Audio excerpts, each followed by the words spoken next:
တခါတော့ကတာယာလှပတဲ့ရွာကလေးတရာမှာဦးကျော့ဆိုတဲ့နေသမားအဖိုးတို့ရှိပါတယ်။ဦးကျော့မှာသားသမီးမရှိပေမဲ့သူ့ကိုအဖော်ပြုတ်ပေးထားတဲ့ညိုလုံးဆိုတဲ့နွားညိုလေးတစ်ကောင်လည်းရှိပါတယ်။ဦးကျော့ကညိုလုံးကိုတရိတ်ဆန်တစ်ကောင်လိုမဆက်ဆံပဲသူ့ရဲ့သားအရင်တယောက်လိုပဲရိတ်တကြီးကြီးနဲ့ကျွေးမွေးဆောက်ရှောက်ပါတယ်။ညိုလုံးကလည်းတခြားနွားအိမ်နဲ့မတူပဲအင်မတန်မှထက်မြက်ပြီးလိမ်မာတဲ့နွားလေးပေါ့။ဦးကျော်ပြောသမျှစကားတွေကိုညိုလုံးကနားလည်နေတယ်လို့ပါပဲ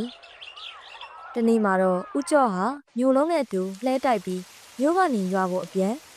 လမ်းမှာမိုးသီးထန်စွာရွာချပါလေရော။လမ်းတွေကရွှွန့်ပွက်တွေထပြီးချောနေတော့တာပေါ့။အပြန်လမ်းရဲ့ဂုံးတက်တစ်ခုရောက်မှာတော့ကန်ဆိုးကျင်တော့ဦးကျော်ရဲ့လှဲပိန်ဟာရွှွန့်လွန်ထဲကိုတော်တော်လေးနစ်ဝင်သွားပါတယ်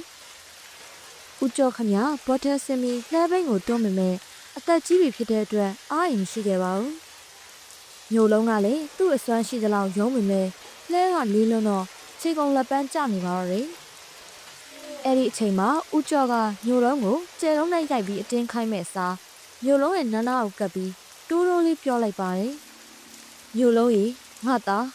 မိုးကလည်းချုပ်တော့မယ်။အဖိုးလည်းအင်အားမရှိတော့ဘူးကွယ်။ငါသားပါအားထုတ်မပေးရင်ငါတို့ဒီညလမ်းမှာပဲအိပ်ရတော့မယ်။အဖိုးကိုကူညီပါအောင်လားသားရဲ့ဆိုပြီးပြောလိုက်တော့အန်ဩစရာကောင်းတာကအဲ့ဒီစကားကိုကြားရတဲ့အခါညိုလုံးဟာမျက်လုံးလေးတွေဝိုင်းသွားပြီးသူ့ရဲ့ရှစ်ချီတော်နှစ်ဖက်ကိုခိုင်ခိုင်နဲ့ခေါင်းငုံလိုက်ပါတယ်ပြီးတော့သူ့မှာရှိသမျှအင်အားတွေကိုစုစည်းပြီးတစ်ချက်တည်းယုံလိုက်တာနစ်နေတဲ့လှဲပိန်ကြီးဟာရွှွလူထဲကနေလွတ်ထွက်သွားပါတော့တယ်ညိုလုံးရဲ့လိမ်မာမှုကြောင့်ဦးကျော်တို့အိမ်ကိုအချိန်မီပြန်ရောက်ခဲ့ကြပါတယ်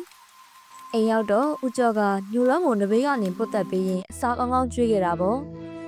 ညိုလုံးကလည်းဦးကျော်ကိုသူ့ကောင်းလေးနဲ့တိုးပြီးကျေးဇူးတင်ကြောင်းပြန်ပြောနေတဲ့အကြောင်းရှိပါတယ်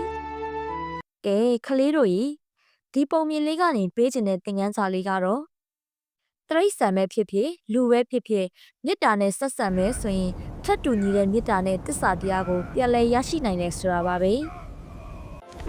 နောက်ထပ်အခုလိုပုံမြင်လေးတွေနားထောင်ဖို့ Storyland Channel လေးကို Subscribe လုပ်ထားဖို့မမေ့ကြပါနဲ့နော်